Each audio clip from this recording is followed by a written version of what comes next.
Hi, you probably didn't expect to hear me again, so surprise! I'm back with another bonus episode from Flourish Coaching. This conversation between me and Matt is a bit more retrospective and historical. As the executive director of Flourish Coaching, Matt's personal story and life experience have a deep shaping impact on our ministry. Today, I'm sitting down with Matt to hear where and how the idea for Flourish and the coaching playbook came from. And if you haven't gotten enough of us yet, you should really listen to Matt tell his personal ministry story from Season 1 of the Church Renewal Podcast.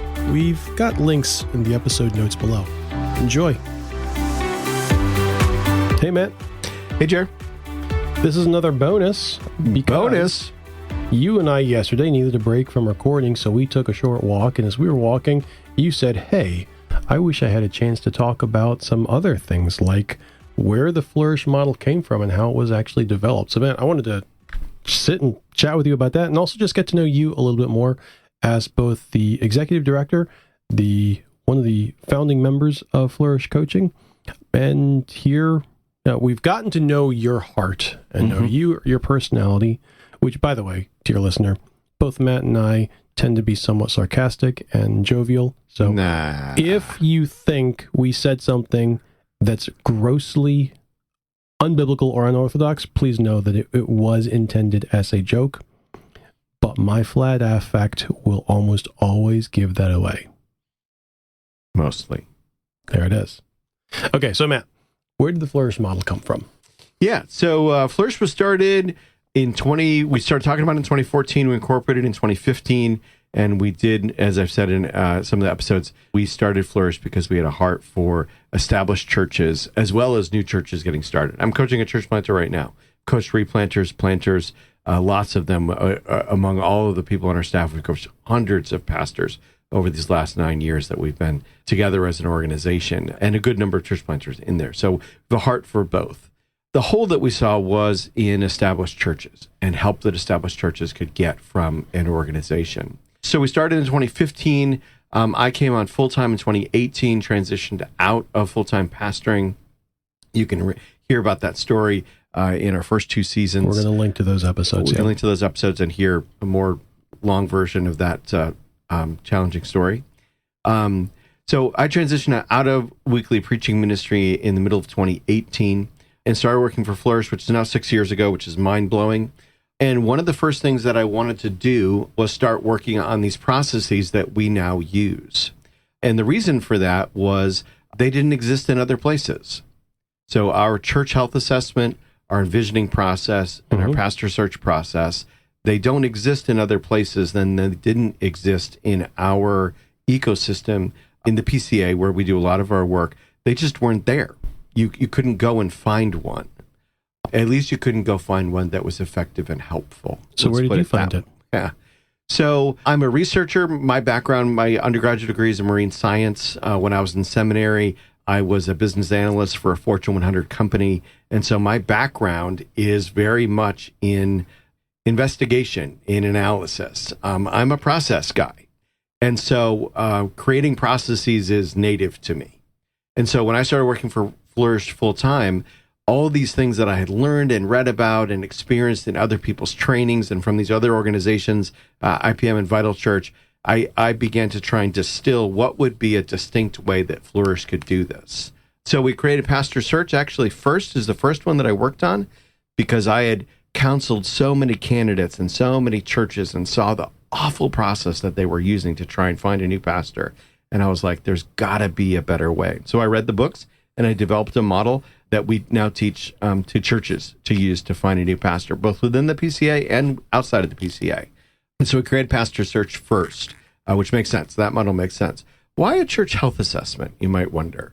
One of the things in church revitalization that was missing and needed to be created was, well, okay, you say this church needs to be revitalized. They think they're fine.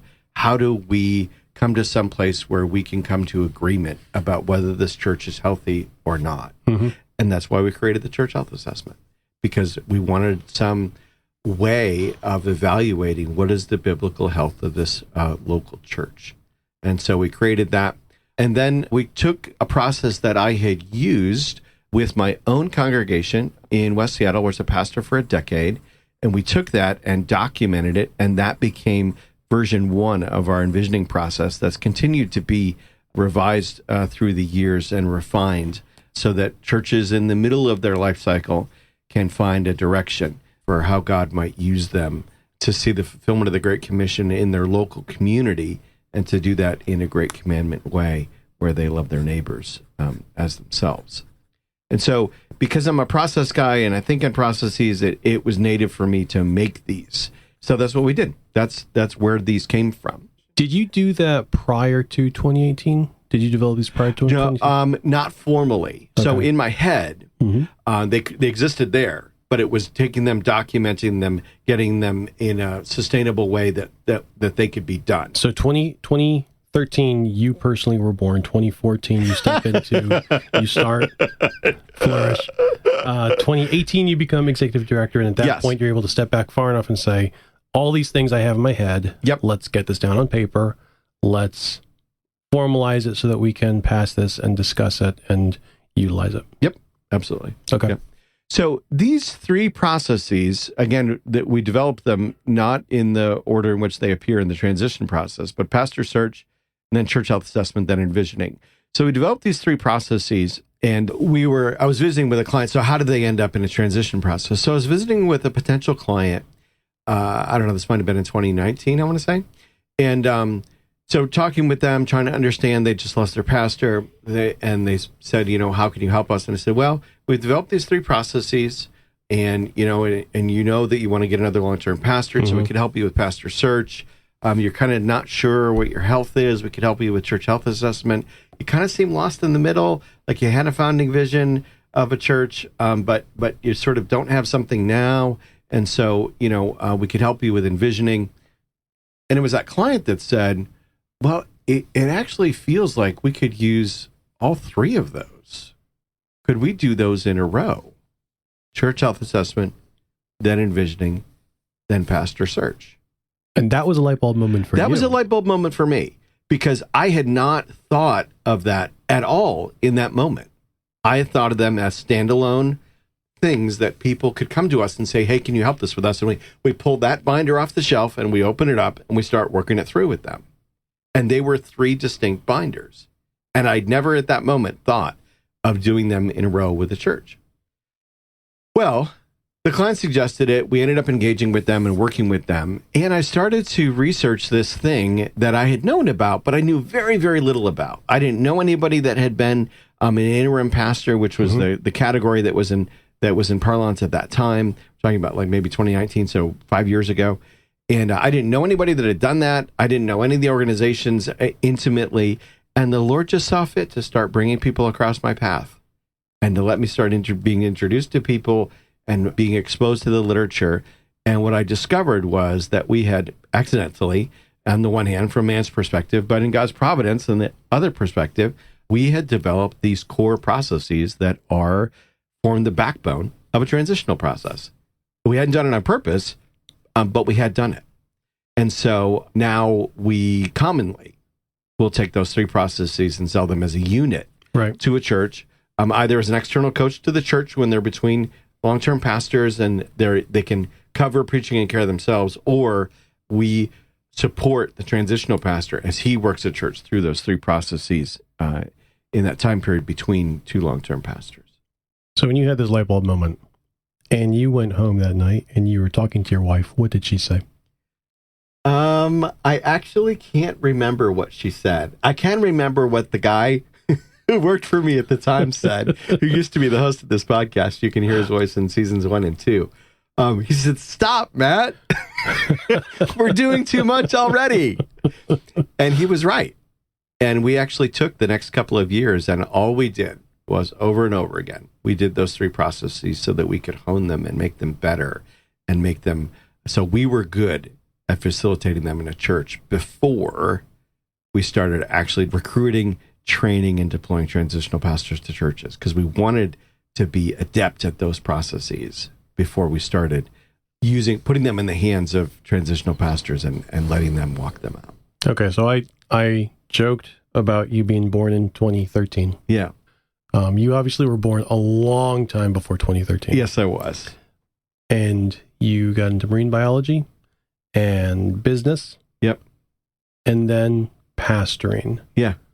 We're going to link to the episodes from seasons 1 and 2 where you tell your story, but can you give us just the Cliff Notes version of why church revitalization, church renewal hit your radar screen so hard that it changed the trajectory of your career?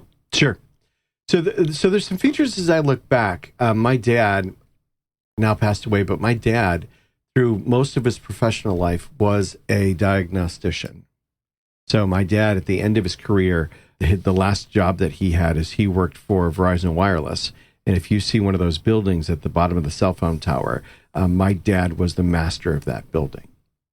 And so I grew up with a dad who taught both my brother and I how to solve problems. Mm-hmm. And so I had this, very sort of intense background in diagnosing things and analyzing and working towards solutions. So that was in my background the whole time, even before I knew Christ.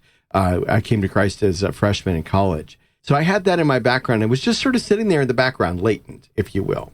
And then once I came to Christ, was discipled under the ministry of Cru. Both my wife and I, we were both missionaries with Cru out of college and met in that time period, decided to get married. I had a very good experience, actually, in an evangelical free church plant. It's one of the reasons why I have a heart for that group of congregations is because I had a very wonderful experience. It was actually a free church pastor that was the one who suggested to me, Matt, you should go to seminary. He did my wife and I's premarital counseling. And so I owe a debt, despite having lived most of my life, Christian life in the PCA, I owe a debt to the free church for sure. So when I was in seminary, I had the opportunity to do some project management, some IT work, and then eventually ended up working for this lady at a Fortune 100 company and was trained how to be a business analyst, which was, again, I had this latent skill set back there in analysis. They added sort of the spreadsheet tools to it. Mm-hmm. And turns out that I was okay at that. And that went in the background. Well, I pastored for 16 years. When I started pastoring, the first church that I was in, I was maybe a year in, still knew almost nothing other than a little bit of theology. Mm-hmm. A lady came to me and she said, hey, you're a decent preacher. That was probably a very generous designation at that point. Might still be a generous designation, but it most certainly was at that point. And we're nice people, which was absolutely true. Why isn't our church growing? Mm. The truthful answer at the time was, I have no idea. Because I had no idea how to help move a church towards missionary fruitfulness. That question thus began a long and wonderful journey for me as I learned from the ground up church revitalization and sought to help that congregation revitalize and then eventually moved to West Seattle to a congregation where the first congregation that I worked with in revitalization was a very young congregation. I followed the church planter. Mm-hmm. The congregation in West Seattle was the exact opposite. It was an old church that knew that it needed to revitalize or it was going to die. Because when I got there, it was disproportionately older folks in a giant building and it shrunk dramatically. And yeah, it was a great privilege to do that work. So I was sort of unwittingly dropped into revitalization. I didn't choose it. If you will, the Lord chose me for it.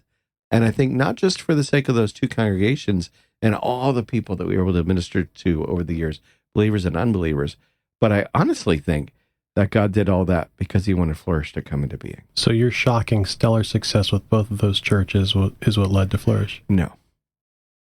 Neither of them were actually shocking, stellar successes. If you can go read this, you can go listen to the stories in the podcasts.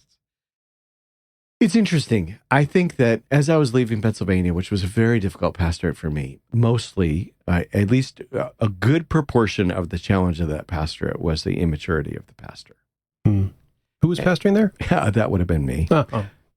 But as I was leaving there, it happened to be that this is in Western Pennsylvania, that one of my seminary professors had moved from the seminary that I taught at. He was now teaching at a college, and I went up to visit him.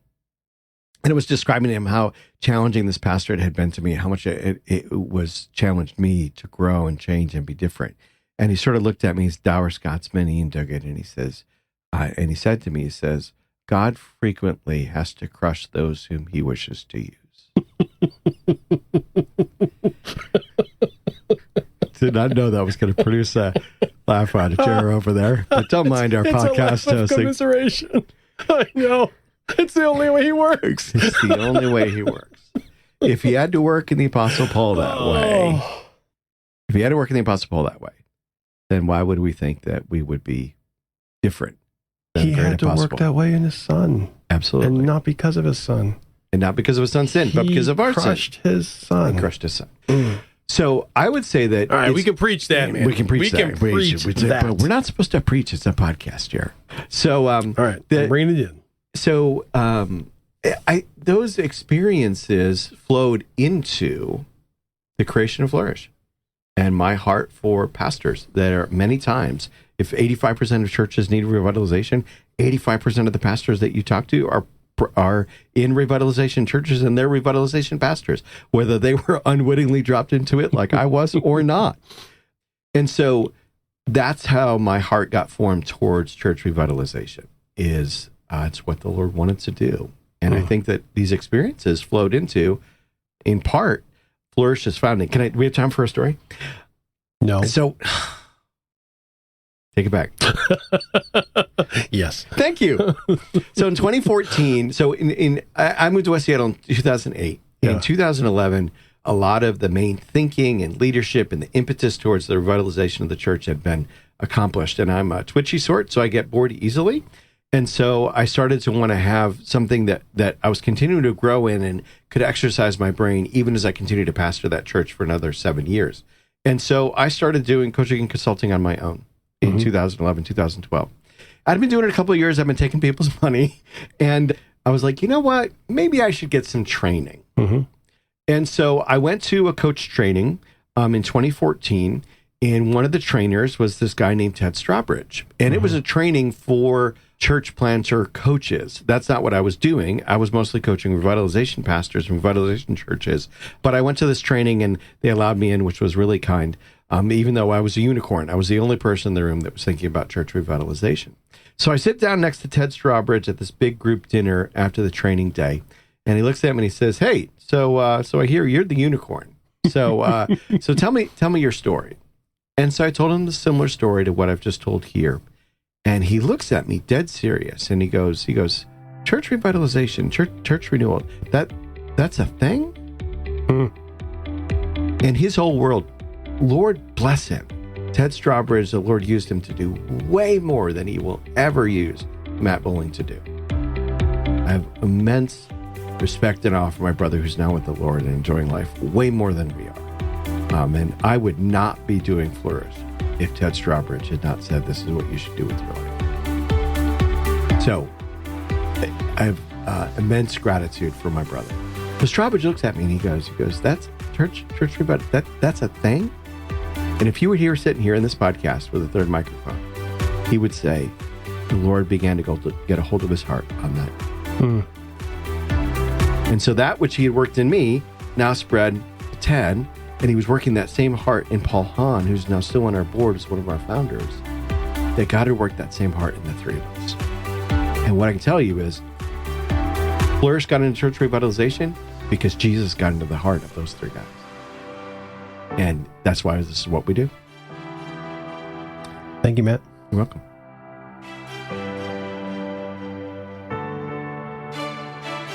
Thanks for listening to the Church Renewal Podcast from Flourish Coaching.